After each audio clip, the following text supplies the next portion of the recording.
மருத்துவமனை வாசல்ல அரசு மருத்துவமனையில கஞ்சா செடி வளர்ந்து கிடக்கு. என்னடா 4 அடி வளர்ந்த செடி வளர்ற வரைக்கும் எவனும் பார்க்காம இருந்திருக்கான். இன்னைக்கு கீழ்பாக்கம் அரசு மருத்துவமனையில ஒரு நோயாளியே பிரசவத்துக்கு வந்திருந்தவங்கள பார்க்க போன ஒருத்தன் வெட்டி கொல்ல போட்டிருக்கான். அவன் இத்தனைக்கும் முன்னாள் ரவுடி, கொலை வழக்குல இருக்கக்கூடிய ஆதி அப்படிங்கிற ஒரு நபர். நான் இந்த தனிப்பட்ட நபர்களோட கொலைக்கெல்லாம் எப்படிங்க சிஎம் போய் நம்ம குறை சொல்ல முடியுமா அப்படின்னு கேட்பாங்க. பட் அந்த வாதத்துல இருக்கிற உண்மையை நாம ஏத்துக்கிறோம்.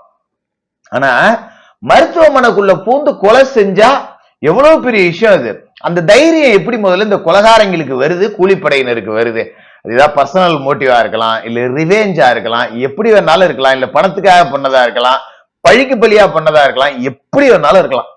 ஒரு மருத்துவமனைக்குள்ள புகுந்து கொலை பண்ணக்கூடிய தைரியம் எப்படி வருது? சில மாதங்களுக்கு முன்னாடி திருச்சியில காவலர் குடியிருப்புல புகுந்து ஒரு இளைஞனை வெட்டி கொண்டானுங்க. எங்கெல்லாம் ஒரு பயங்கரமான பாதுகாப்பு இருக்கக்கூடிய இடம், ஆஸ்பத்திரி உள்ள இருக்காண்டா, அங்கெல்லாம் போனா போலீஸ் இருப்பாங்களா அப்படிங்கிற பயமே வரலன்னு தானே இதை நம்ம அர்த்தமா எடுத்துக்க முடியும். காரணம் என்ன? கமிஷனர் ஆபீஸுக்கு புகார் கொடுக்க போன ஏர்போர்ட் மூர்த்தி மலி மறிச்சு செருப்பால் அடிக்கிறானுங்க, ஒருத்தம் கூட அரெஸ்ட் ஆகல. அவ்வளவு ஏன் உயர் நீதிமன்றத்தோட உள்ள பார் கவுன்சில் ஆபீஸுக்குள்ள ஒரு வழக்கறிஞரை உள்ள புகுந்து அடிக்கிறானுங்க, பகிரங்கமா பேசுறாங்க. முறைச்சா 4 தட்டு தட்டணும் அப்படின்னு சொல்லிட்டு இன்ன வரைக்கும் ஒருத்தனும் கைது செய்யப்படல. அப்ப இதையெல்லாம் பார்க்கக்கூடிய கொலையாளிகளுக்கு என்ன எப்படி வரும்? நமக்கும் அரசியல் பின்புலம் இருக்கு, நம்ம கட்சிக்காரங்க இருக்காங்க, தலைவர் இருக்காரு, பாத்துக்கலாம் அப்படின்னு சொல்லிட்டு உள்ள பூந்து வெட்டதானே செய்வான். இந்த தைரியம் அங்கேருந்து தானே வருது.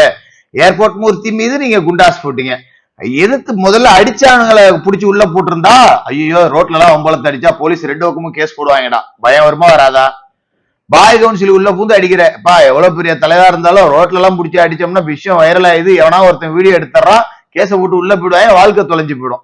இந்த பயம் இருந்ததுன்னா ஒருத்தன் ஆஸ்பத்திரிக்குள்ள பூந்து வெட்டுவானா, இல்ல காவலர் குடியிருப்புக்குள்ள பூந்து வெட்டுவானா? எதுவுமே கிடையாது. ஏன்னா இங்க இருக்கக்கூடியது ஒரு பொம்மை முதலமைச்சர், பொம்மை டிஜிபி. அப்ப என்ன பண்ண முடியும்?